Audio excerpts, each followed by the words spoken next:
Hey, welcome to New Jump City, everybody, where we recap the week in American and Japanese sequential art. I am your host, Christian, the unbiased king, Espinal. And joining me through Discord, it is the man, the myth, the legend. It is Joshua. Gangsta Time Code. It's called Partner, but it should be called Gangsta Time. What up, Chris? What's good, everybody listening? We got a quick week.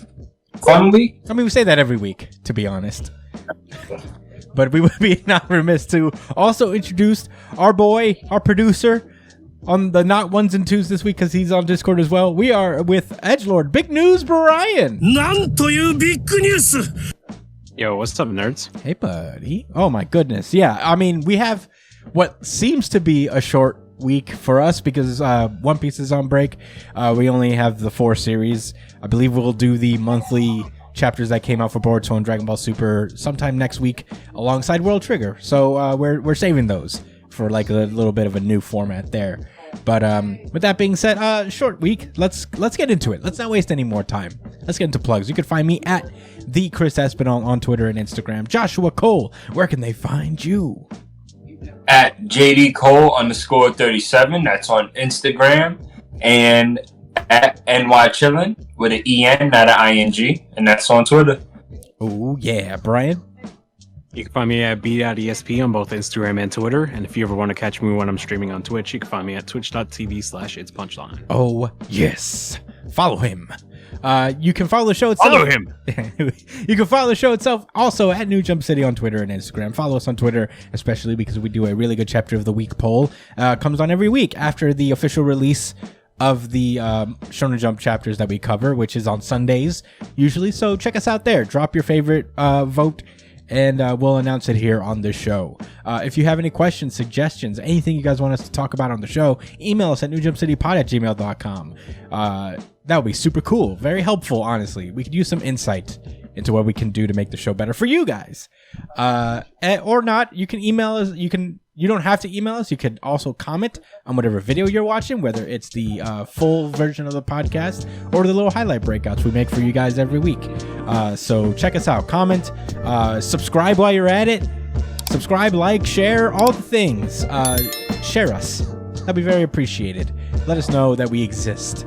You know. If you prefer audio podcasts, we are on iTunes, Spotify, wherever you listen to podcasts, we're on there. And that's every single episode of the show. YouTube only has from episode 75 or so. And every other episode is on iTunes, Spotify, whatever. We went through a whole copyright strike, as every anime YouTuber does. It's really the made man type thing for anime YouTubers. Anime manga is being taken down. That was nice. I see what you did there. It is how you become that guy, you know, when Toei Animation and Shueisha when Shueisha comes for you. But we're still here. Check us out, subscribe, all that stuff. Let's not waste any time. Let's get back into the show. Drop the thing, me. My Hero Academia.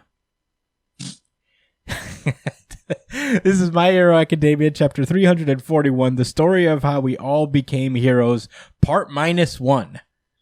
-1. -1. It's very Bleach vibes. You remember when Bleach did like the whole negative chapter numbers thing? When they were doing the backstory of the Visoreds? I don't remember, but that actually does sound really cool. The Turn Back the Pendulum, dude. That whole arc. Where, oh my god, that shit was crazy. Yeah, okay, I remember that. Let's not reminisce too much, though. Yeah, let's get into it. Last we left off, All Might spilt his plan on how to deal with the League of Villains. And, you know, it's going to be basically a divide and conquer thing. They're going to try to split up everybody from All For One in general, mainly Shigaraki himself. And we actually start off with a bit of a clean story type of thing. It's not anything that we've been seeing for the past few weeks. We open up on the home of Himiko Toga. I think that's how you pronounce the name.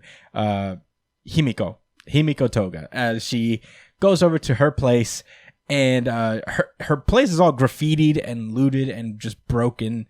So people fucked it up.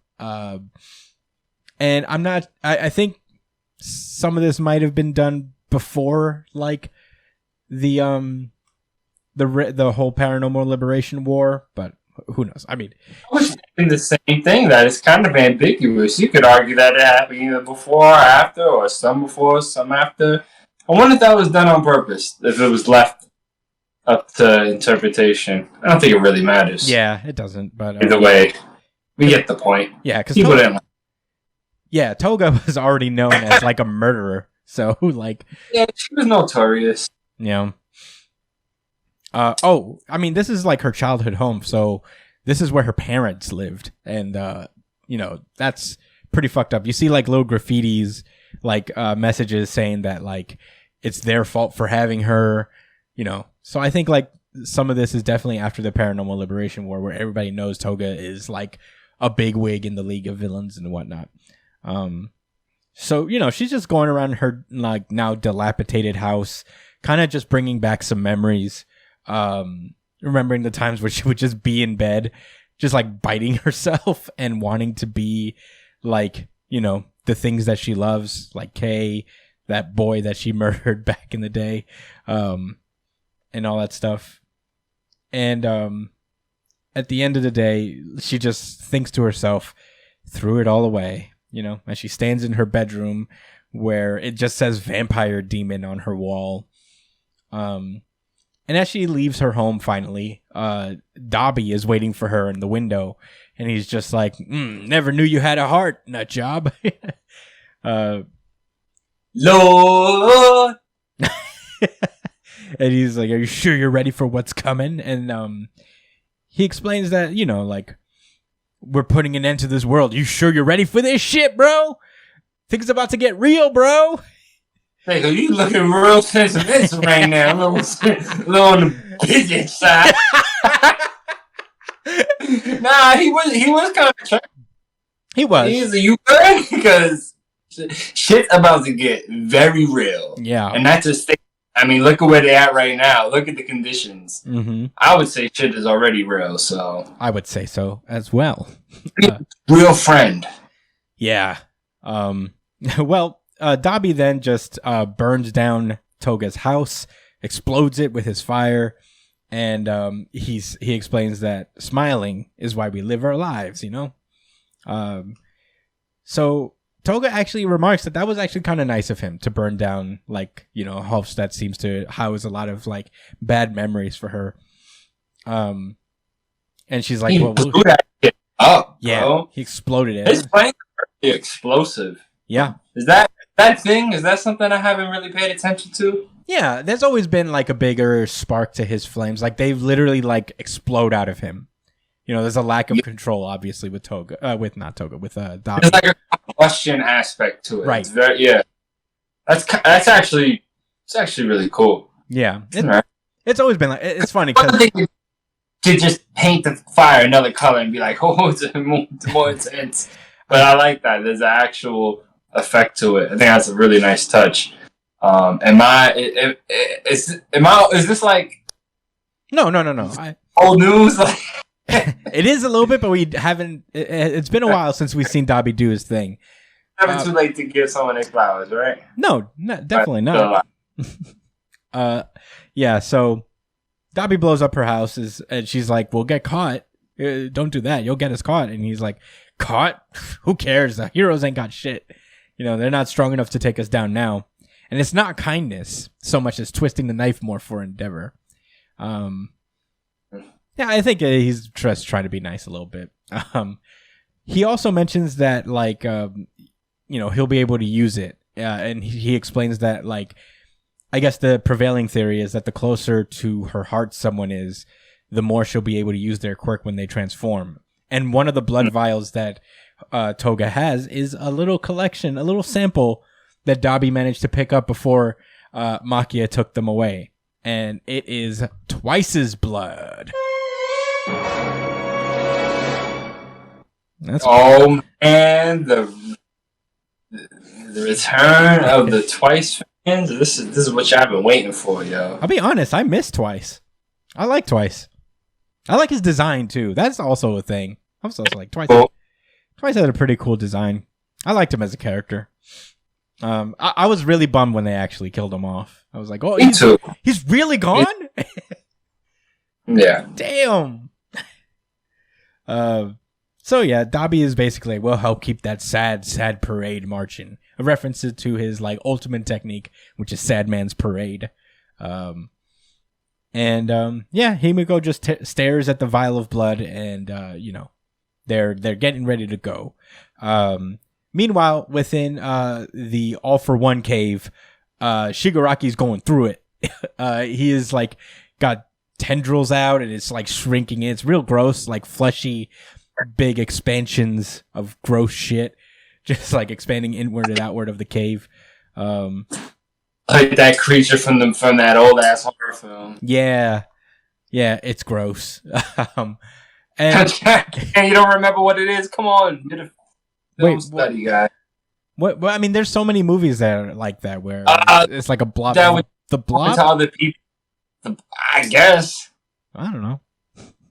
There's so many. Like, yeah. That's so many scary movie villains. Damn it, man. They all hope someone in the comments. I'm begging you. Yeah. Please. Yeah, name all of the scary movie villains that go like just one of them, bro. I'm telling you, it's one classic one. Anyway, I'm sure it's he actually looks like a bunch of loose ginger. Like he does. How we're gonna market. You ever see just like a big like branching ginger root? That's what this is. Yeah. That's what I know exactly what you mean. Yeah. Chop it up a little bit, shave that shit down, boil it, get some ginger tea. Anyway, no, you ever seen one of them ginger? Going through it.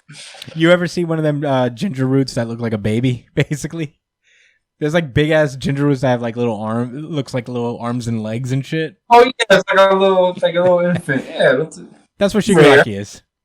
I don't see those too much. Yeah, he's a hot mess. Yeah, he's overgrown ginger right now, and basically, Spinner's like can't believe it. He's like, "Are you okay?" And All for One's like, "Don't worry, he's doing great. Actually, he's recovering so well. He's conquering the quirk Doomsday Theory, which I forgot which one specifically this one is. I know there's the Singularity. Brian, I don't know if you remember it. That's one of the ones that he used during his fight with All Might. Hold on. I can't remember which one exactly that is, but it is one of his iconic ones. It's a quirk? Yeah, it's a quirk. No, he says there's a quirk Doomsday Theory. Yeah, that's the quirk. The quirk is called Doomsday Theory. Okay, I'll take it. What is it? What is the power? Can you like... remember that thing that he did with his arm? Like, it would just, like, bubble up and it would become, like, this weird big thing? No? Wasn't that the big punch? When you turn his punch into, like a spinning jet and, I don't know, knocked out All Might. Yeah. I looked it up. It's basically, like, the quirk of all quirks. Like, that's the shit that's going to be the Singularity. Oh. Okay, so Shigaraki has the Singularity within him, is what he's saying. So, when did that? All right, well, we'll address that later. I mean, I think like they've mentioned that like All for One and One for All are just like two paths converging on whatever this Doomsday Theory is. So, yeah. Dude, what? Wow. Okay, I need to do my research. I don't want to hold us up. Yeah. Anyway, because of my. Anyway, they actually changed subjects. They're just like, anyway, Spinner, you should know that like what the proportion of villain designated criminals are. Oh wait, time on. I'm sorry, but you skipped this little box. That's very important. Which one? He said he's still Shigaraki. Oh yeah. And the dude said, yes, of course. Yeah. Yeah, Shigaraki's still in there. But he'd be lying, so who knows? Yo, come on. Yeah, that's all right. All right, thank you. Because actually, I didn't know if he was like being genuine or not. He has to be lying because that was the whole reason Shorty's attack didn't work against him in the first place. No, yeah, I remember too. I'm sorry. like that wouldn't have been enough of an explanation. Like, oh yeah, he's still in there. He's still in He's there. probably, he is technically in there. Like, no. He is. He's lying. He is technically in there, but it's not enough for the name the bro. Yeah, he's basically 90% all for one at this point. But yeah, Spinner doesn't even really get a chance to question him further because they change the subject and they talk about how immediately. Yeah, they basically they explain like, oh, you should know. I'm pretty sure you know what proportion of villains or designated criminals are heteromorphs, which are basically like humanoid-ish quirk people, you know, like Spinner, who was like kind of a lizard man. Yeah, you know them big ass motherfuckers that look up to you, right? Yeah. I think I forget his name right now, but the tentacle guy, he's a heteromorph himself because he has like the tentacles. He's different. He's like humanoid, but like it's a physical alteration to his body that comes with his quirk. And I think it doesn't necessarily mean you're an animal person. It means like your quirk. No, you're some kind of a Yeah, your quirk takes a permanent physical manifestation on you. The form that's so derogative. That's what they say. I mean, that's how it's treated, basically. You know that like heteromorph quirked people are basically like treated lesser than because they look deformed is like what the general consensus of society is. Yeah, what they deem beautiful and what's acceptable and unacceptable. We know how it is. Yeah. And they mentioned that like Redestro was kind of like bringing those people in to his cause, being a guy who was like working on just like kind of the freedom of the society and all that. And changing the status quo, but exactly the status quo that allows them to feel pressed and less than. Yeah, and he's in now. jail. They just need the deformed messiah to basically. This epic lizard. I don't know. I have no extra words for this guy. Actually, Spinner, so I'm not gonna violate. Yeah, I mean, it's basically that. They basically was like, Spinner, you're the new revolutionary kind of face for this movement, essentially. Like, people are naturally gravitating towards you because you're a heteromorph within this group of people who are actively changing the status quo and empowering through not so great means people to do whatever they want to take revenge on society in one way or another. And Spinner, to his credit, kind of sees right through it. He's like, he knows this is bullshit, kind of. But you know, he's part of this. He's in too deep now. He's you're trying to weaponize this movement that's going on. And you want me to fucking manipulate these people? And he's like, I mean, I'm gonna do it though. Yeah, I mean, you know, what am I gonna do? I'm sorry for laughing earlier though. I was just looking at this last picture. Oh yeah. Of and like just the bottom of his face looks like corn on the cob. I don't know why I couldn't stop thinking about that. Yeah, the page you're talking about is the final page, which is a 2-page spread of the heteromorph villains all convening on an area. I guess they're all going towards the same place. And one funny thing is that one of the villains here is the Mudman from the very first chapter. That nearly drowned Bakugo. That's a nice little touch. Bakugo is going to blow him up. He's going to OD. He's going to fixate on him immediately. He's going to kill him so fast. Suck my dick. Gra. So that's where the chapter ends, actually. So I'm going to throw it to Joshua. What did you think about this chapter, my friend? This was obviously another setup chapter, so you know, hype is kind of medium. I like when they focus on the villains. I mean, he always Horikoshi likes to make it seem like there's like these two different like protagonist groups, you know, even though one is clearly labeled villains and does horrible stuff. I think like the characters within it, like Spinner, Shigaraki, Toga, and Mr. Flamey Blast Kid.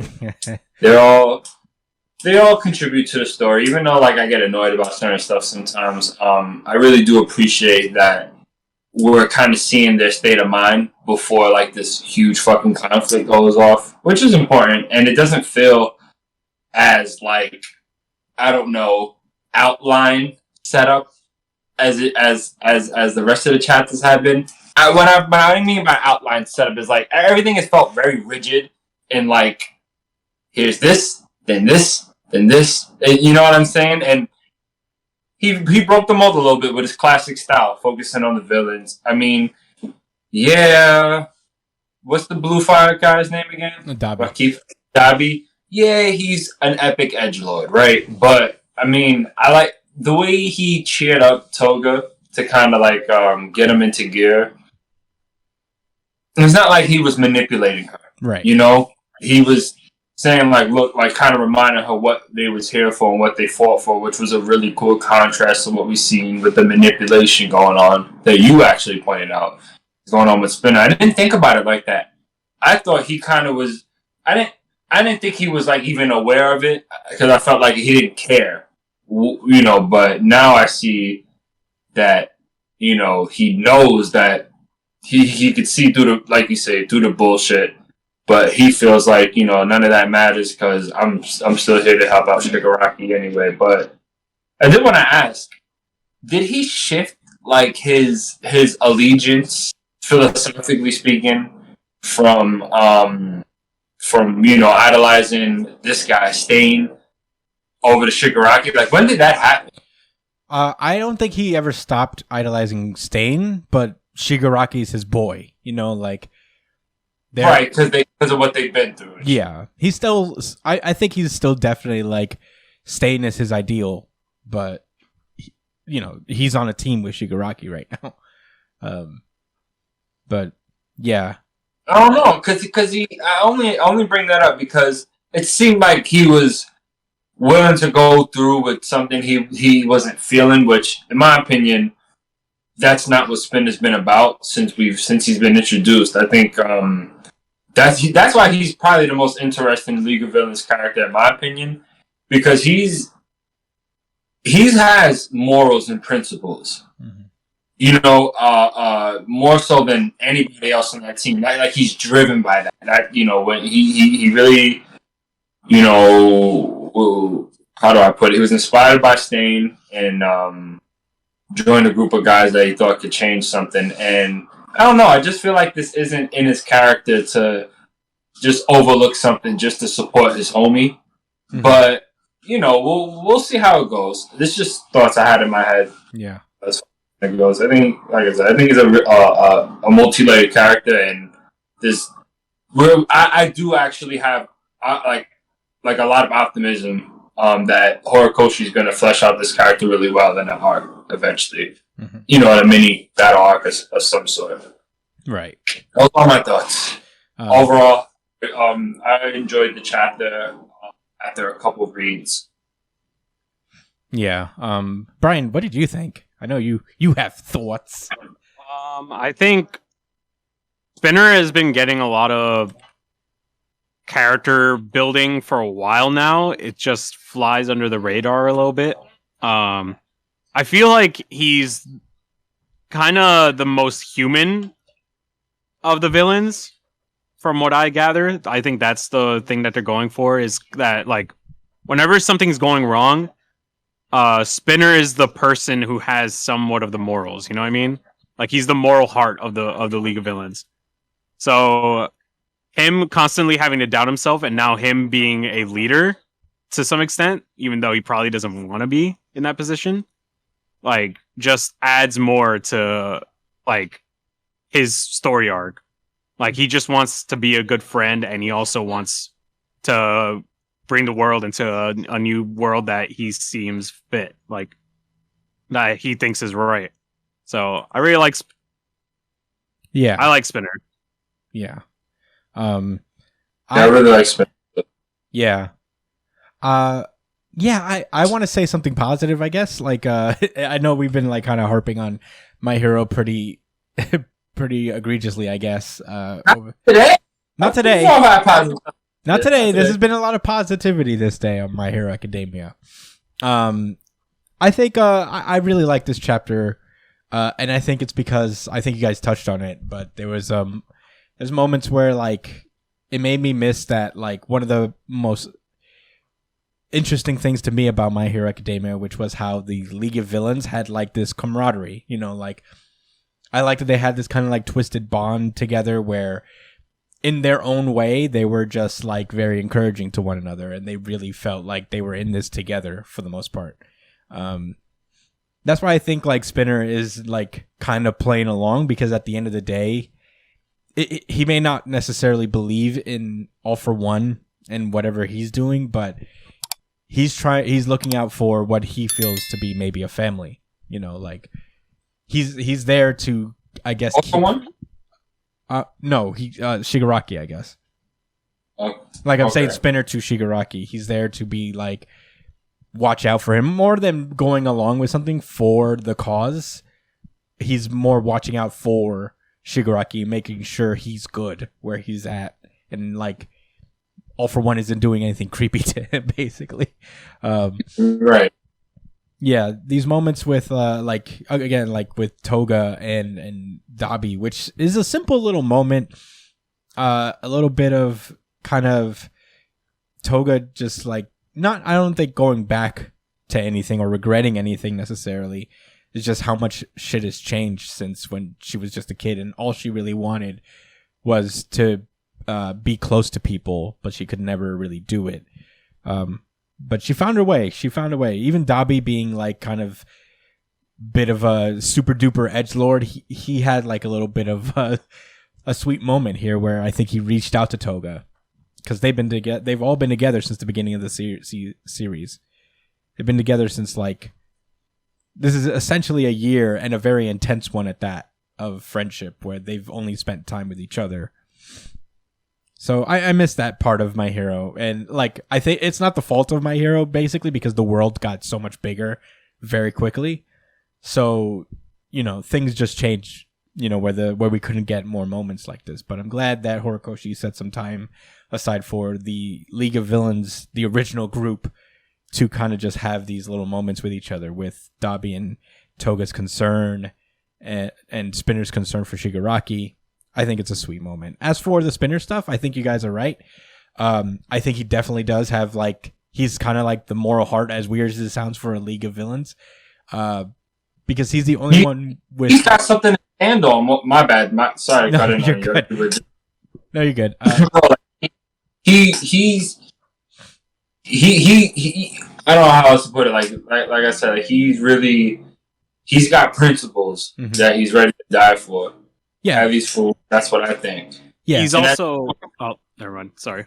Well, as misguided as it is, he is fighting for something, or he is trying to fix a very specific issue within society that the others really aren't.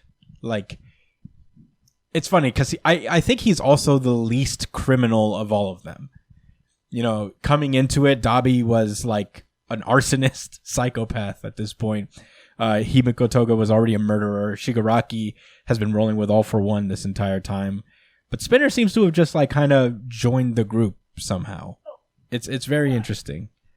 Yeah, when the League of Villains was formed, that was right after the Stain incident, and he just was like, fuck it, I'm ready to pick up this big ass sword. And remember that shit? Yeah, the sword with many knives. Get out here. All knives. I don't know what the fuck is going on there, but that was a cool weapon. I'm not mad at it. It was so. But dumb. You know, I want to say this. Like, I really don't think that. I think that Spinner is the least developed character out of the whole group of villains. He is the only person that, from my memory, that like didn't have a one-on-one fight. But even more than just having a one-on-one fight, like he didn't have any like specific development on him, like where maybe his principles were challenged by something that, you know, that wasn't like such an easy answer. Maybe that just challenged the way he looked at things. We didn't have any of those moments, but I think that's coming up right now. Like this is what, like it's like that's how I mentioned. That's I guess like the real point I was trying to get to. Like, you know, I'm not gonna say he's underdeveloped because I feel like we know who he is and we know what he stands for, and that's been clear since the very beginning. But now he's right. He is right for yeah already. Yeah, he's not underdeveloped. We just haven't spent a lot of time with him, and I think like I just think he's the least developed out of them all. Yeah, that's all. Like as far as I think if All Might plan is we're gonna divide and conquer. I think they're setting up that Spinner's the first to go in terms of like who they're targeting first. But well, yeah, because he has passion, and someone with passion that feels some kind of way and it goes into action. I feel like if he runs into heroes and they're able to have a conversation with someone that actually makes sense and understands, like Midoriya, you know what I mean? Mm-hmm. He's willing to change, and it's not some silly bullshit because he has a goal in mind. If that goal could be met by working with the heroes towards a peaceful society, I'm sure he, in a heartbeat, would be like, let's do it. Mm-hmm. Can we save Shigaraki? Though Midoriya would be like, bro, that's been my goal the whole time. I could really care less about everybody. All I care is Shigaraki. I must save that little boy. That little boy. But yeah, I mean, that's all I have to say about My Hero Academia. I really enjoyed this chapter. I will say, this was the audience voted RGC for the week. Certified RGC. Certified RGC. Certified RGC. And you know what? I'll toss it to it. This was also mine, I think. Certified RGC. Certified RGC. Certified RGC. But yeah, I mean, if you guys have any more thoughts of My Hero Academia? Hello? No? Oh, sorry. You muted out there for a second. I couldn't hear you at all. But yeah, okay. Now let us know what you guys think. Write in below in the comment section or email us at newjumpcitypod@gmail.com. Let us know what you think about the chapter. And I think without further ado, let's move onward. Jujutsu Kaisen. This is Jujutsu Kaisen chapter 172, Tokyo Number 1 Colony, part 12. All right, with this one, last we left off, the Reggie and Megumi were locked in bitter and aggressive battle. It's pretty much a battle to the death at this point. Megumi has activated his incomplete domain, and Reggie tried to counter it by dropping a bunch of heavy shit in it because he knew that Chimera Shadow Garden at this point is just an extension of his shadow, and that Megumi is basically bearing the weight of everything within this domain. So he summoned a bunch of cars and was trying to crush Megumi under the weight of his own shadow, but Megumi countered by summoning the Max Elephant right above Reggie and trying to crush him with a giant elephant. And which a very straightforward and effective strategy, in my opinion. I mean, I would say so. And it involved my boy, Max Elephant. One of my favorite summons in this series. But we open this chapter with basically an explanation of how much force of gravity that a human being can take. And the fact that a mature African elephant weighs 3 to 6 tons. And because... Oh, GG. Thanks for the math lesson. Oh, yeah. And because this domain increases curse technique precision, Max Elephant's weight has been shifted to a realistic 3 to 6 tons of weight. So, yeah, Reggie's not having a great time. His like right fibula and heel bone are now fractured under the weight of Max Elephant, which is ridiculous. That's it. This guy is the fucking Hulk, bro, or something. He is an expert, my nigga. There's no going back, guys. Yeah. He knows what he's doing. Yeah. So there's no way he started doing this shit a few weeks ago. No, he knows this shit. He knows. So basically it's a battle of attrition now. So they're both just waiting for the other to die of, I guess, under the weight of whatever's in the domain. But Reggie is now underneath a giant elephant, so plans have changed. He's basically like trying to figure out what he can do to counter the situation. And he starts to think, what if, okay, I can re-enter the shadow and activate the ace card from inside. But, you know, what happens if that thing just swallows me, like the shadow just swallows me and I'm just like stuck there forever? I don't know what it's like down there. I don't even know if I could breathe. It's not a good idea, probably. And what if he dies while I'm down there? Will I just be stuck in the shadow? What's it like? I don't know. I think that's I would just assume that once you die, the curse technique is going to be dispelled, right? Isn't that safe to kind of assume? I wonder. I get him just not knowing, and not being sure and weighing all his options. I can appreciate what Akutabe is doing, but I don't know. I just feel like he's not going to be trapped in the shadow realm. Yeah, I mean, you never know. You don't want to take that risk and just be stuck in the shadow realm forever. You know what? You're right. I guess I wouldn't. I'd try something else. Yeah. So he busts out his ace receipt right now. He's just like, you know what? Fuck it. I'm going to use it. And right as he's about to contractual reactivate whatever it is, recreation, he just sinks into the shadow anyway. And he's just drowning in it because it turns out there's no oxygen, buoyancy, or resistance. He's just falling into an endless pit and he's losing consciousness. Wow. So Megumi's just like still holding on to the domain because he's not necessarily sure. He wants to make absolute sure that Reggie's dead down there. And luckily he didn't because Reggie just bursts out of the water on one of the cars that he summoned, I guess. So he gave it turns out he burst out of water. Yeah, he bursts out of the water, I guess, and he's just like, what water though, bro? There's water there. Well, I'll bring it up again. Yeah. I'll bring it up again. Oh, the pool water? No, it shouldn't be the pool water. That's my point. But let's wait a couple pages. Yeah. Okay. So the card dispels after his command. Luckily, he was able to, because he summoned this card. It's a recreation, so it doesn't really register any weight. So it just like floated up to the surface, I guess. I guess. And he's like, I admit it. You're strong, but I'm stronger. And then he summons a whole house. Drops it on Megumi. And as it's coming down, all you see the next page is he's just back underwater. And he's like, what happened? Am I back in the shadow? And he realizes like, no, wait, this is actual water. And he swims out of it and he realizes that like, oh shit, I'm in the gym and there's a pool in the basement level. So he basically, as the house was coming down, he fled into the shadow and ended his domain. And the house and himself broke through the floor into the pool below. So, Megumi did a quick save move there. Did. Yeah. So, all right, so before we move forward, this is something that I need to figure out.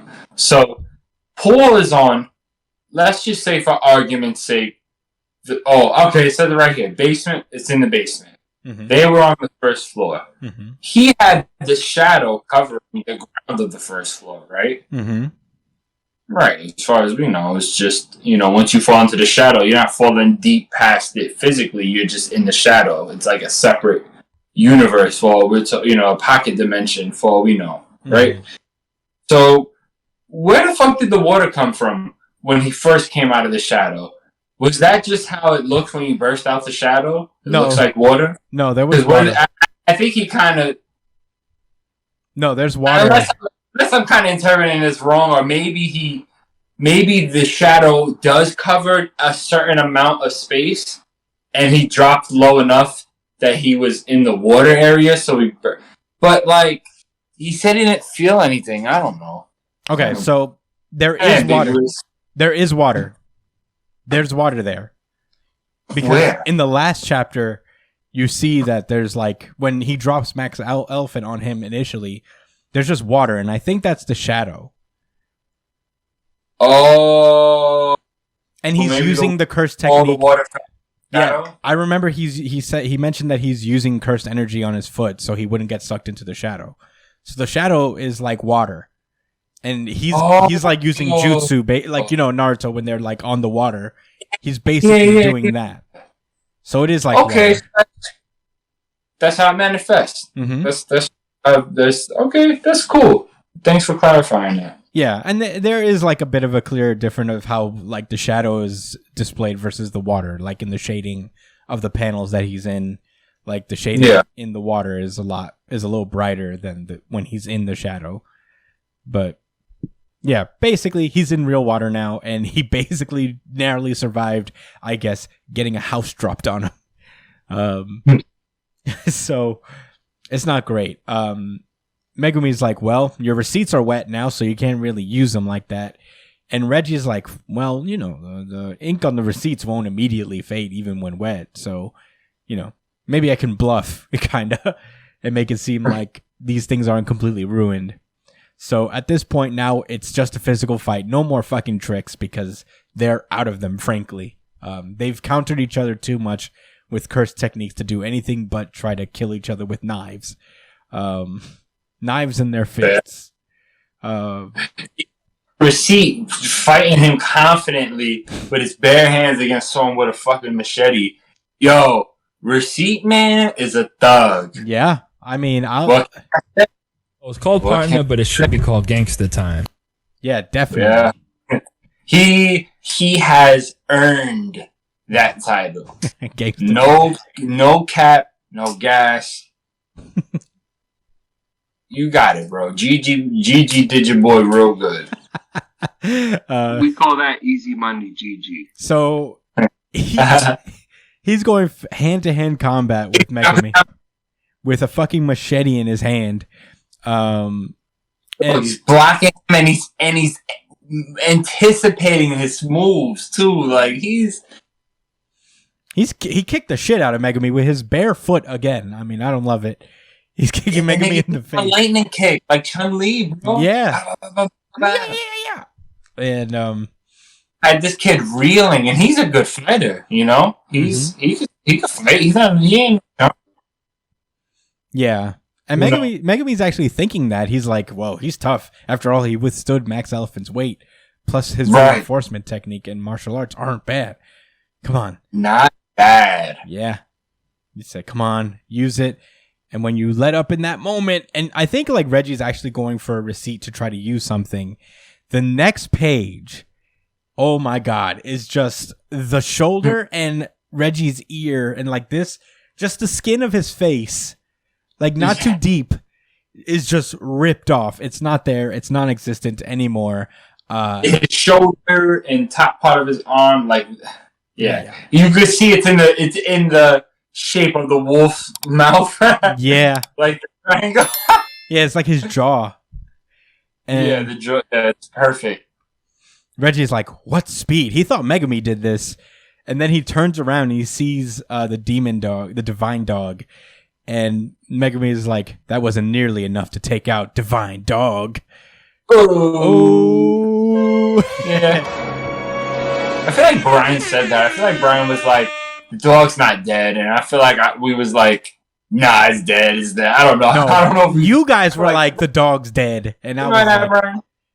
No, he had two dogs. I was talking about his Shikigami die permanently when they actually die. So that's what we were saying. Yeah, so it was one of the dogs. The black one, and he was like, no, the white one died, and the black one's a new one. Yeah, I think it's I think it's both. I think they're literally the same thing. No, I think he died. Also used it to transform it into the black one. Nah, there was two dogs in the beginning. In the beginning of the series, there's two dogs, and there's only one now. This is a stronger version. This is a stronger version than either of those two dogs, though, from the beginning. No, this is one of the dogs. It's the same black dog from the beginning. He said it was love. All right, I'm gonna. It's gotten stronger, but it's still the same dog. Combine them with something? No, it's just a dog. I'm gonna up, guys. We'll look it up while I close it out. At this point, Reggie's got, and he knows it. He's just like, Oh, man. He was waiting until I completely dismissed the dog. And he says, a sorcerer is nothing but a con artist. So I guess Reggie's about to die. Unless he doesn't. I hope he doesn't. I would assume so. I would hope not. I like Reggie. I think he's pretty rad. If Maki can survive her wounds, then so can he. That's hard body Maki. That is hard body Maki. I'm not gonna lie. But that's where the chapter ends. I'm gonna throw it over to thoughts. What did you think, Josh? RGC. Oh yeah. Certified RGC. Certified RGC. Certified RGC. I feel like we got pretty in depth with the fight, which was most of my thoughts anyway. But I'll try. But since we did cover it, I feel like I'll talk about something else, which is my appreciation for not just these two sorcerers, but just for all of the sorcerers and all of the combat in this series in general. Man, this is just real effort and patience, and just him, to what I believe, him really putting on paper exactly what he wants to convey. And that's not easy. It takes a lot of dedication and belief in yourself. And I respect it. I really respect it. And I'm glad I can, read it most weeks and enjoy it. I mean, we knew from the beginning this was going to be different. It had that vibe to it. But man, he's not folding. He's taking these opportunities. And he's like surprising us. He's giving us kind of what we want, but also adding his own twist. I mean, this series has been on fucking fire. And the crazy part is, I think that he's not even like close to like top form. Oh man. But I think it, and these were the vibes I felt when I was first reading My Hero Academia, man, and a lot of other like really good series that I hold dear, like Naruto, and I'm not gonna say the other one, but there's others like Zatch Bell or One Piece. There's a bunch of great ones. Say it. No, because it wasn't good. After early, you can say early.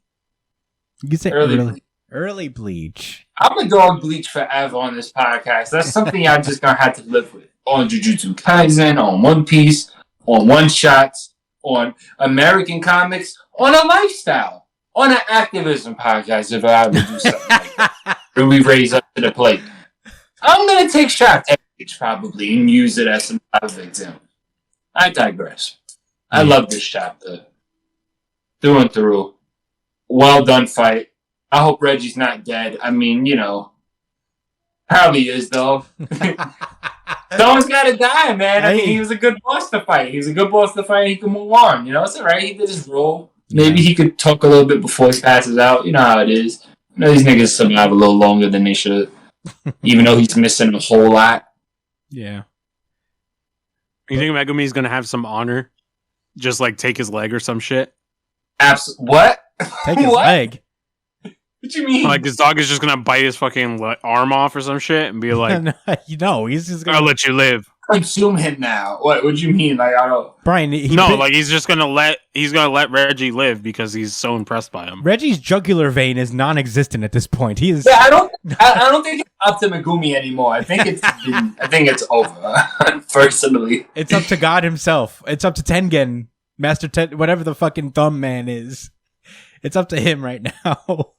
Yeah, I don't think he cares too much for Reggie one way or another, so... No, Reggie... I think Megumi basically resolved to murder Reggie at this point. He's like, I don't need your points. I don't need your points anymore. We got the rule that we wanted. You can go.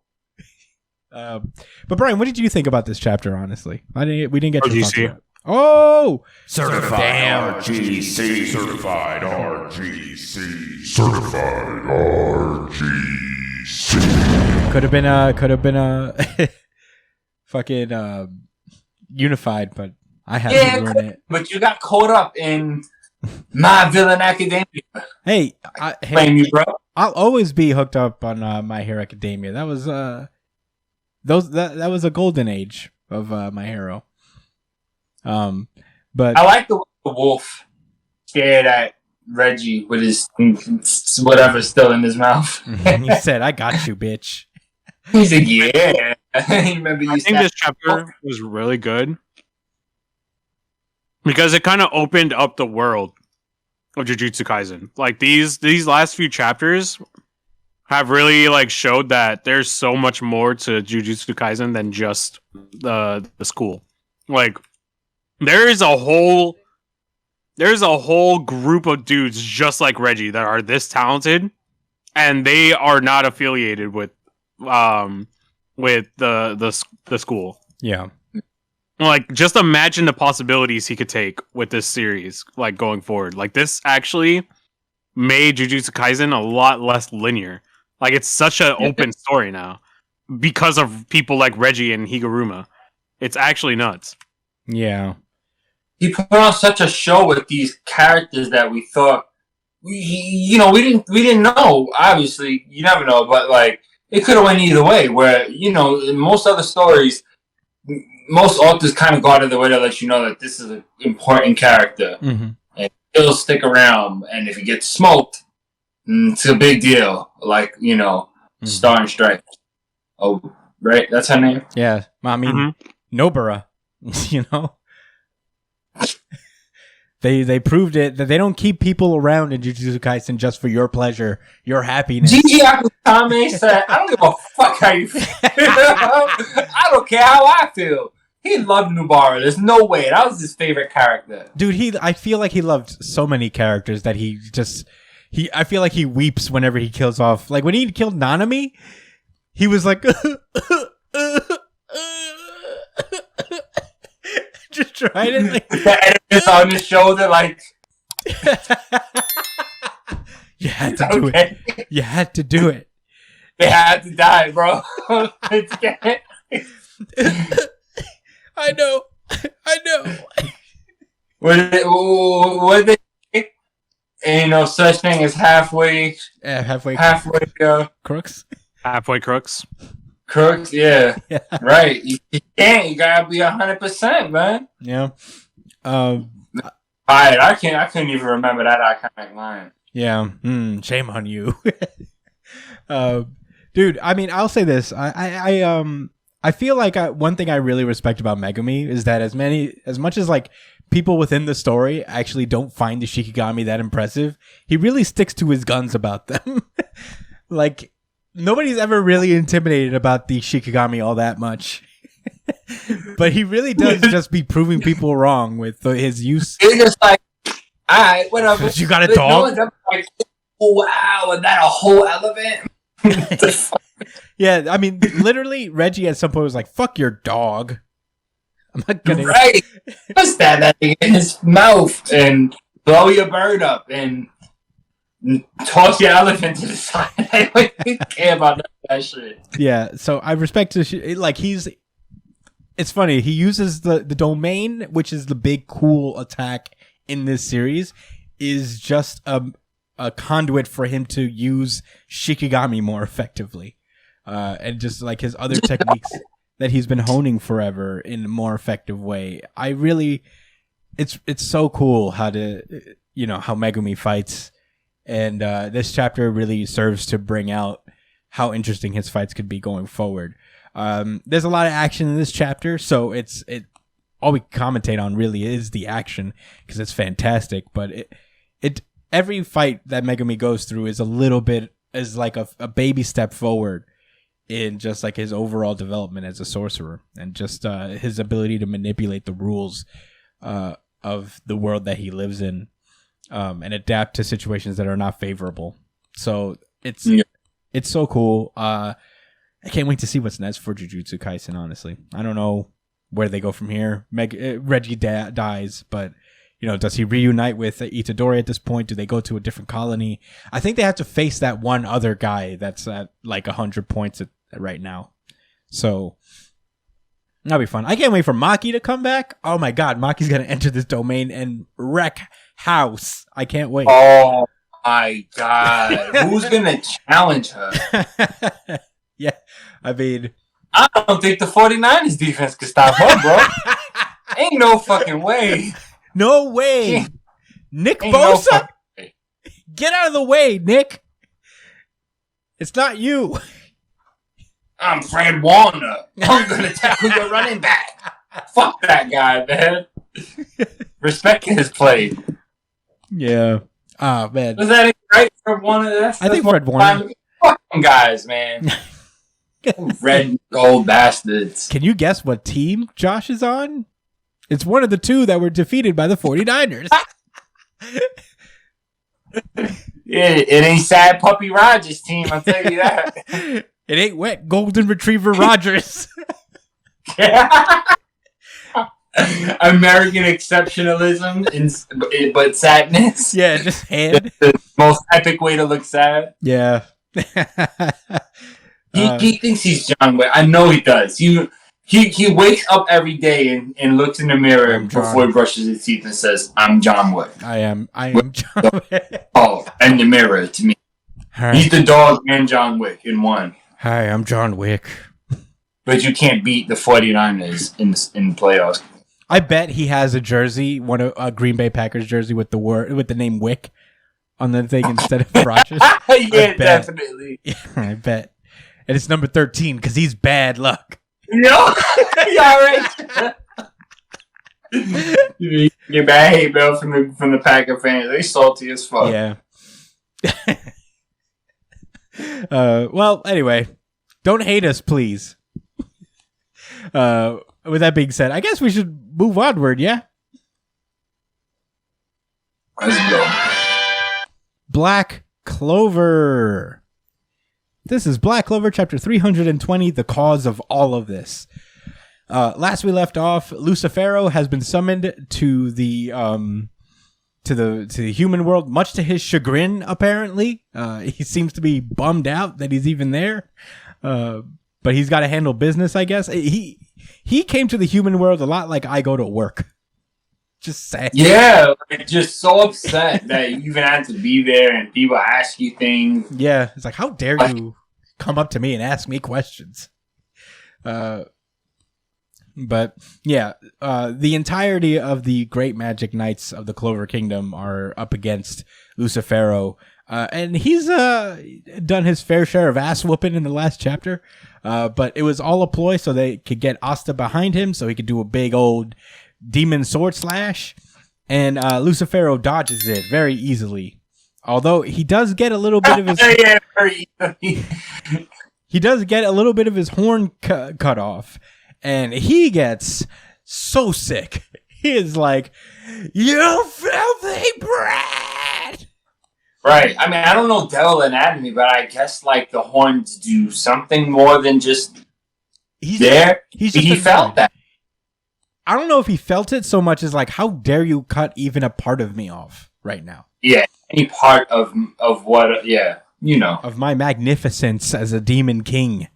He and then he starts pounding him into the ground. He's stomping him out. I didn't know. Yeah, he's curb stomping him, just like he caught him on the block. I didn't realize. Oh, is he dead? No, obviously. Because he gets saved by the Great Magic Knights. Maria Leona comes in, gives him a good old fire punch, and Charlotte does nothing. Well, shut up, Josh. They're so strong. They're so strong and great. He does a fire punch. He's standing on the hospital. Yeah. I mean, he stopped stomping him out long enough for Charlotte to come in and whip him away with her vines. I seen that. Yeah, you're right. Yeah. So the Dream Girl is also there. So they're just like, they all just unleash their magic continuously, I guess, to, give Asta time to recover from the complete and total stomping he just took. Jack comes in, does his whole cutty, I'm a wizard thing. He gets fucking just knocked aside as he's just like, vanish. I was really disappointed. I thought he was going to actually be able to cut this guy, but I guess not. I mean, nobody. He was able to. It doesn't make sense. There should have been something personal that happened between them. He should have been like, you. Whoa. You know what? Time out on Asta. You motherfucker. Oh. You know what? Honestly, I don't want to see that guy or nothing, but man, had he just pulled them apart, that would have been kind of crazy. Here's what I'll say. I think like it's more powerful that he doesn't even care. He's just like, now that I'm really here, it's like what you did it to Dante, really. I'm just completely insignificant. Yeah, I was gonna come here no matter what, but fuck you, man. There's a cool little moment here with Nozel. He currently has Asta, and he's just like, but before the part where you're clearly laughing at, and I also laughed at as well. He's like, I, a royal, learned something from that peasant. Anyone can fight those who are far above them. And he goes in for an attack, and he gets particularly humiliated. Just smashed. He gets uppercutted, and all you see is like the all white eyes that indicate, yeah, he's knocked out. He's KO'd. He's out, and he's not coming back to help. He's done. Nigga said, he backhanded him and said silence. He told him silence. Yes. Shut up. I remember that. Yeah, I mean, that was, what a moment. He's like a fucking conservative, just dismissing all logic and reasoning. And I'm sorry, guys. We don't know. Get out of my face. Masks don't work. Yeah, I get the point. Yeah, he's everything. Yeah, and then these guys come up. Go ahead. Mario Leona and Fuego Leon come in with the power of their dragon salamander. It's just like the god of fire comes in. And they both punch him at the same time. Lucifero shakes that off, and he has Fuego Leon by the face, just like, be quiet, you irritate me. And he goes, I guess, after Rill. Rill gets stomped out at the same time. He Fuego Leon at Rill. He beat a motherfucker with that. That's why he picked him up by his face. He was like, you. Yeah. He beat a motherfucker with another motherfucker, as the kids like to say. And then went to continue to curb stomp Asta. Yeah, he says, now back to you. So he's about to bring down his foot of justice onto Asta for even fucking trying something. And then all he hears is just a splooch. And he looks right next to him. It's a fucking star. And you already know what time it is. It is Prince Grimbarial. He pulls up and he's like, you finally owe me one, Asta. And Mimosa is also right there, who's the healing lady of the squad. So hell yeah, dude. Cool. Moment. Yeah. I'll let's toss this over to thoughts. What did you think about this chapter, Joshua? How do I put it? It was fun. It is fun. It was a fun chapter. It's a lot of action that you already kind of detailed. I forgot all about so it was kind of cool to see him at the end. I was thinking all these thoughts. All right, I'll talk about that. I was like, yo, where were you, bro? And then I realized what he said, and I was like, I guess he was hurt or something and was getting healed, and that's why he was like, thanks, oh, you won. Mm-hmm. The last thing I remember him doing was shooting the big monster down. No. With Asta sent the slash and then shot the arrow to destroy the rest of it. Yeah. He was far away. This dude came out and did gravity down to everybody, and I don't remember seeing Yuno wasn't there. Yuno wasn't in the area. He was like farther away. He was fighting Zeno. And like I guess his castle is separate from the whole action. I don't know. He was far away. Guess. That's how he was able to snipe the big monster from far away. Yeah, that's why he was... Okay, well... I guess it took him that long to get there? Yeah. I mean, he was probably also getting healed. It's not impressive. It didn't look like they were that far. I'll be honest. He was probably also getting healed. He was in the middle of a very character-defining battle. That's what I'm gonna go with. I'm gonna go with he was probably getting healed, and that's why he was like, "Good looks, Asta, for absorbing all this damage, so I can get ready to fight." Yeah. I wonder how this go. I wonder if he could hurt him with his star magic. It's star magic. Mm-hmm. Wind star magic. That's kind of cool. Yeah, that's a unique nation. Yeah. I really like this chapter. Honestly, this is probably my second place. In all honesty, funny man, this is my second place too, but it's real close with My Hero. Yeah, this was my second place. I mean, look, we had some laughs because Black Clover is what it is, but I really do like it. Black Clover, they. I'm just saying this real quick. They own up. I feel like through his story, through his chapters, he just owns who he is. Yes, he doesn't. I don't ever feel like he's trying to act like something he's not. Yeah, and you know what? You could call that playing safe or whatever. I call it. I like it. I've enjoyed this shit from the beginning till this point. Still, yeah. Even though shit. Yeah, I know. Listen, I've had my struggles with Black Clover. I've been accepting it for what it is. But I've come around. I do accept it for what it is. And what it is awesome.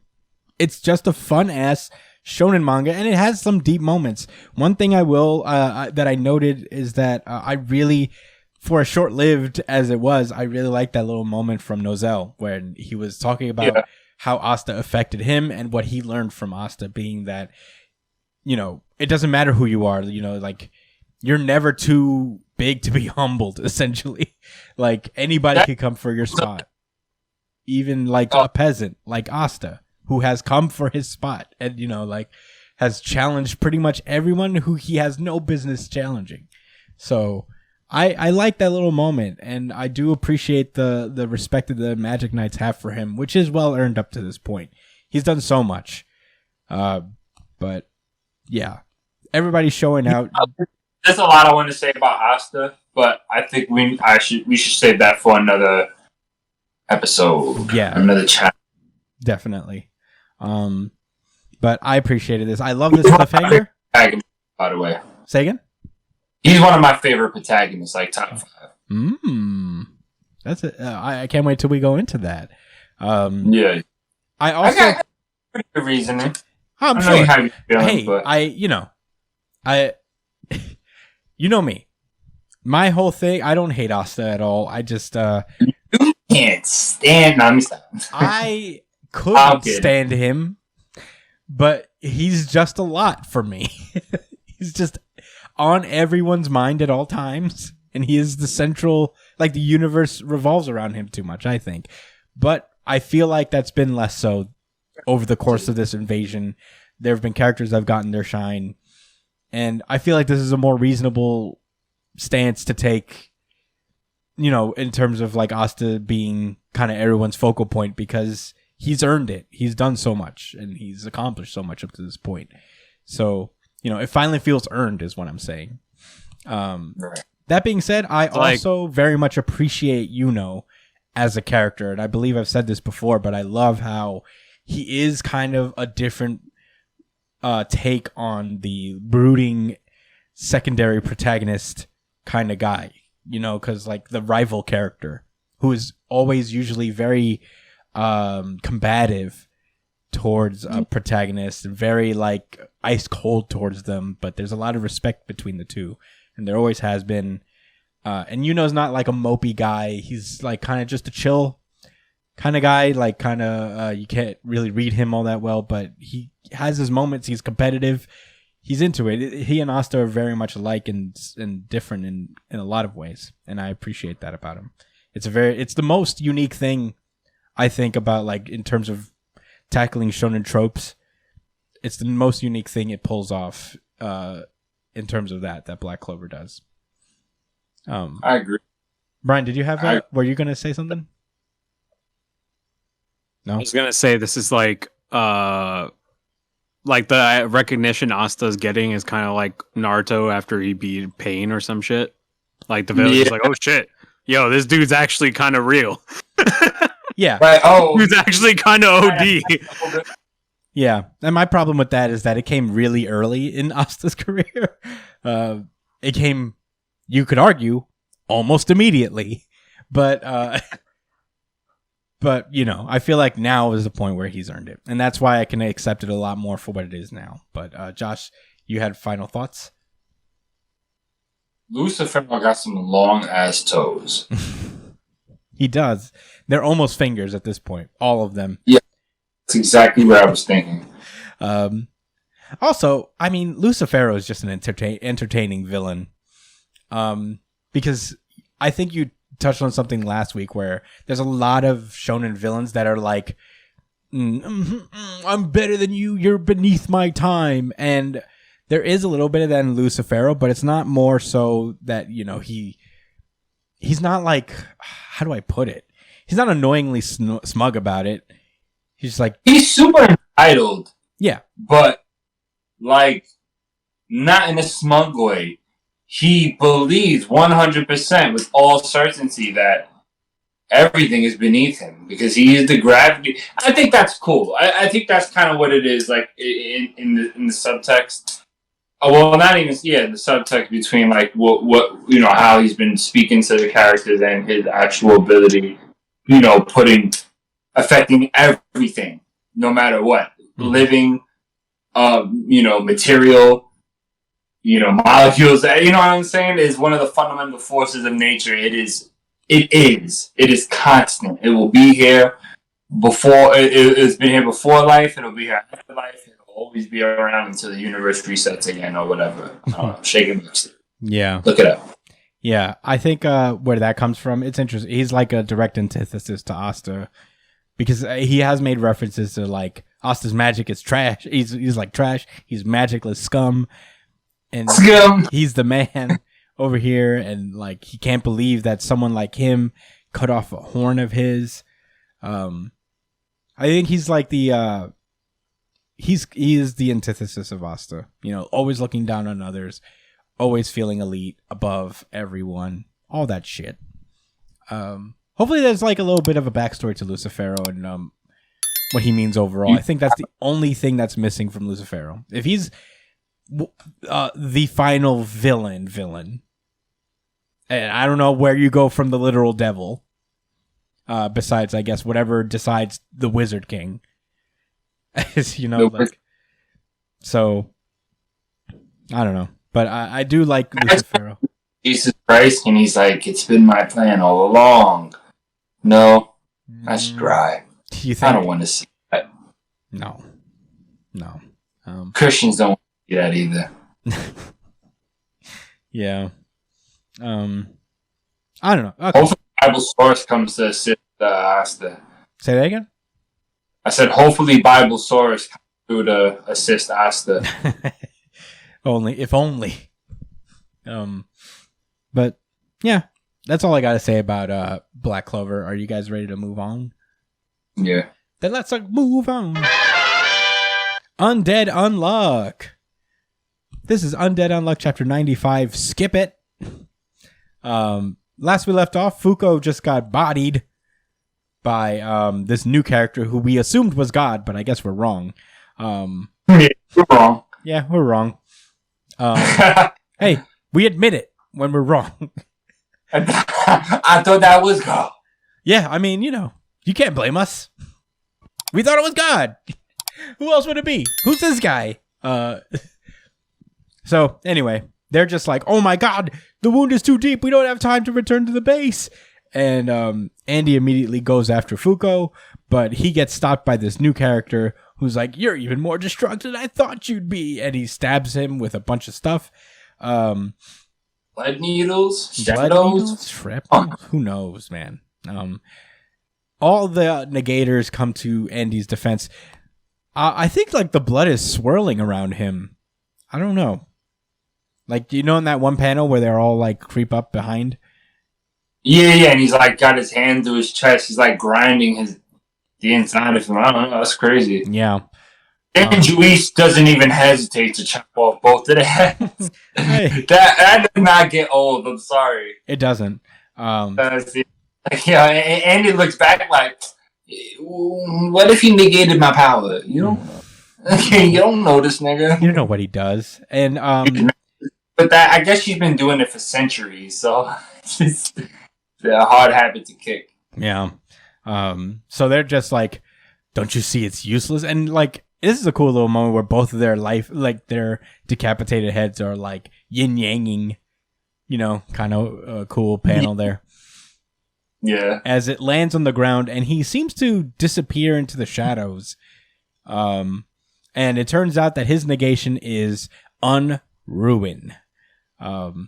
And he mentions before he goes that I'm unruined, mortal. You'll see none of you negators unloved by God will be able to ruin my dreams. And I'm like, what? Bro, who are you? Right. Yo, mind your you know business, you're bro. loved by God and us. What? Like, you don't know that. You met him? Yeah. I don't know. If he's like a direct subordinate of God, then that makes sense, I guess. But of a Christian Judeo God? Yeah, the Christian Judeo God, indeed. I mean, who else could do such a thing? I was gonna say the thoughts to the end of Undead Unluck, but I thought of this right on the spot now, so I'm just gonna say it. So, I think Unruin. I don't know if it's a direct relationship between him and God, but just the ability himself, right? Like it falls flat because he's unruined, and God. I was trying to imply is that he believes that God loves him the most because his ability ruins things, and that's what God does in this manga. Ruin every fucking thing, I guess. Yeah. From the protagonist perspective, But no, he's unruined, so I don't know how it really applies. Yeah. He can't be ruined. What does that mean? We'll find out, I guess. Way more overpowered than undead. How do you get your quirk? No. Your unskill? Your negator skill? How you get your negator skill outclassed? I would be so salty. Yeah. I'm like, so you can add and more? Yeah. Man. I guess if he's like unruining things, then I guess getting your head cut off would be like ruining your life. So he negates that by not ruining his life by getting his head decapitated. Yeah, just healing. Oh, vague. Yeah, it's very vague. Well, we will find out, obviously. Yeah, we will. It's really interesting, though. Yeah, at this point, everybody's just crowded around Fuko trying to do their best, and it's not looking good. There's intense. Yeah, so they're trying to figure out. Andy gives himself makes himself into an IV to transfer blood into Fuko, keep her alive, and they're just like, Mui goes over to Fang, and Shen is like, what about Fang's time controlling artifact? He's like, no, it won't work. Yeah. So we spend the next few pages debunking whatever you thought might be able to work. It won't. You make it in the show, it's absolutely clear. There's no other option. So, okay, so here's what happens. Juiz, I appreciate it. Hey, I appreciate it too. So you got to do the work sometimes, Hey, yeah. Juiz, I guess, brings up another option, which is the quest reward, and what she means by that is the reward that they gain from defeating and capturing the seasons. This whole 4 seasons arc has led to this, that they're supposed to get a UMA after this, which is a rule added to the world. So they're like, okay, so this is a certain rule that she's experienced in a previous loop. When that rule takes place, the rules of death will change. So, whoa. So basically, there's no time to go into detail right now. In this world, a living being's physical body ceasing to function is their death. But with this new rule, we can maybe circumvent that. So, they're like, then Andy's like, well, what are we going to do? Like, that rule gets added in January 1st. So we don't have that until then. And then Huis is like, well, we'll just have to skip time. And then she looks up to the moon and is like, Luna, let's make a deal. I'll transfer all my points over to these two. In exchange, send them both a week ahead to the day of the quest results. And the moon is like, okay. The next page is a big table of them on the moon, with an ethereal lady drinking tea on the other side. The table is a union table, like they have down on Earth. And she says, "Good luck. May the graces of the moon be on thee both." And she teleports Andy and Fuko to the future, to January 1st, 2021. And they're like, whoa, they actually made it here. Awesome. And then they make it just in time for Apocalypse to announce the addition of the new UMA, Ghost. And that's where the chapter ends. So let's throw it over to thoughts. Josh, what do you think?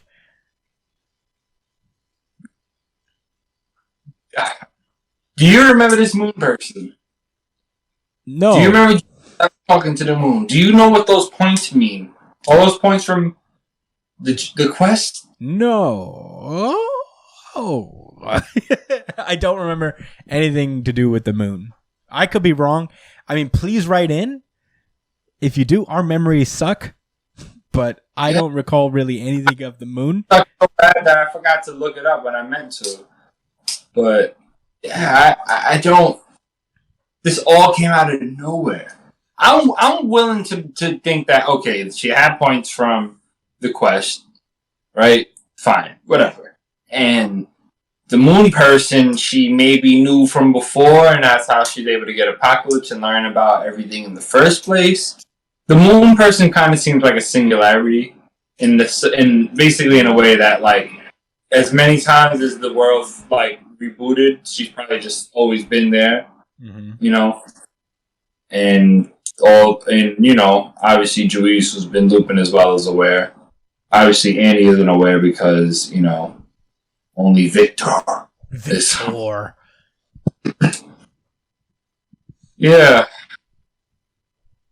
So I don't know what to do with that, but this is super interesting. So they're introducing a Uma, and by introducing a Uma, it adds a rule, and now that rule is that if you die, you don't die.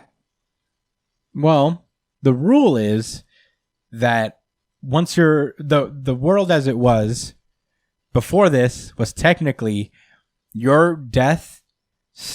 Your death comes with the complete ceasing of your bodily functions. The UMA being added is ghost. The concept of ghosts.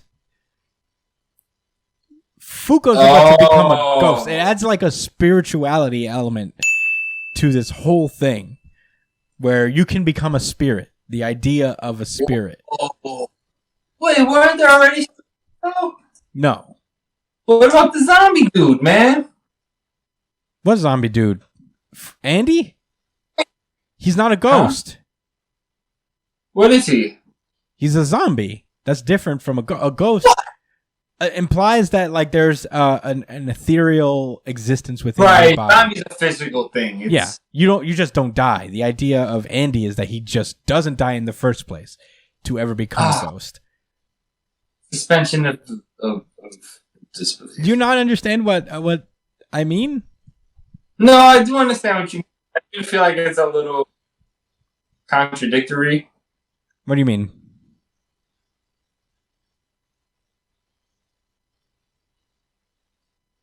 It's not contradictory because if a zombie, all right, it's not about his spirit. It's that he died, but was brought back but his body was revived somehow, but he's in corpse form. He's a living corpse. He's a reanimated corpse that has all his memories and feelings. No, they call him a zombie because, he's undead, but he's not dead. He never dies. He never ever dies. He never dies in the first place because he has a healing factor. That's what undead is. Undead is like a. I'm not talking about undead. I'm talking about Shen. Shen? Oh, Shen is a zombie. I thought you were talking about. I thought you were talking about Andy. You said Andy. I've been talking about the whole fucking time. No, man, Shen. He died. That's what I was saying. It's kind of weird. Like, so his spirit wasn't involved in that situation, but I guess not. I thought that was a spiritual situation from Japanese folklore. It would be Chinese because Shen is Chinese. Yeah. I don't know. That's a good point, to be honest. I thought you were talking about Andy. I'm willing to get hung up over, though. It really don't make no difference. I think it's still super duper interesting. It's a kind of like out of the box way to I guess let her die, but still have her kind of dead. Well, here's the thing. Like, I guess the power system in Undead Unluck is very much based in semantics. So it really does depend on whether you conceive of ghosts as different from souls. So, I don't know. I'm not about to get into all that because that's a lot of pontificating. Those are my thoughts. No. Yeah. I have some thoughts. Okay. Well, I guess it's not going to end. We're sorry for suggesting so, but we've been reading Shonen Jump since we were very young, so we know the writings on the wall when series feel like they're pushing towards something. And you know what? Especially kind of been the case for a few months. Yeah. And every now and every now and then. Yeah. So we don't want it to end ever. Honestly, we love Undead Unluck. We just like kind of feel it. And if we are going into a new arc, I'm welcoming it with open arms. I can't wait. I don't know what the fuck Unruined's deal is. But yeah, I don't know. I guess like that's how I interpret it, and that's how it makes sense for me. The whole ghost scenario is if however you feel, ghosts and souls kind of like mix up. It kind of makes sense, but I'm not sure if I buy that. Which is such a good point that I didn't even think about. Is that wasn't Shen by proxy of being a zombie? But that was a real specific situation and they did mention it. They said, "Oh, we can't do that with Fuko because she has to be conscious." So yeah, obviously, it was something separate than the idea of a ghost. That's a spare. However, they're going to interpret it in the next chapter. Yeah, I mean, definitely they're going to explain it. Undead Unluck is particularly very forward with its rules and whatnot. So we'll definitely know what the deal is as the series progresses. But yeah, I mean, if Undead Unluck is here to stay, again, so happy that it is. I can't wait to see what the deal with Unruin is and this whole Ghost UMA. It's been a while since they've been around the round table. So very glad about that. The moon thing is interesting, and I genuinely don't remember anything about Luna. So that might be explained, I'm sure, down the line. I do like Luna. I will say that I appreciate that this isn't necessarily an ass pull because the idea of the UMA Ghost has been in play from right when they started this quest already, because they had to have been part of the plan.